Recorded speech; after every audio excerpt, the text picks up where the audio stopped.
Ada orang cakap jangan beli emas fizikal, beli emas digital lagi bagus sebab harganya lebih murah.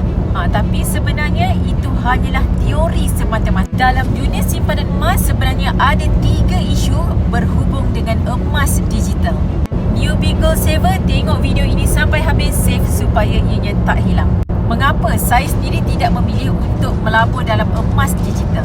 Bila kita simpan emas digital, kita tak dapat pegang emas fizikal di tangan.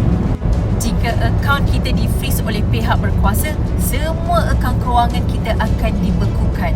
Termasuklah saving account bank, tabung haji, SB dan termasuk juga akaun emas digital. Semua akaun ni, nak masuk duit tak boleh, nak keluarkan duit pun tak boleh.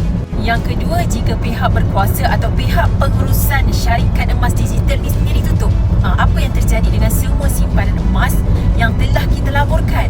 Ini kita dah dengar banyak cerita kan, di mana ada satu lagi company ni, ramai Gold Saver dah invest duit dekat sana. Bila time nak jual, duit tak dapat-dapat. Yang ketiga, jika syarikat emas ini sendiri menyeleweng, dalam erti kata lain menipu Gold Saver, apa yang terjadi kepada simpanan? Panjanglah ceritanya. Sebab itulah emas yang terbaik adalah kita pegang sendiri emas fizikal di tangan, kerana bila dah ada emas dekat tangan ni, kekayaan di tangan kita sendiri.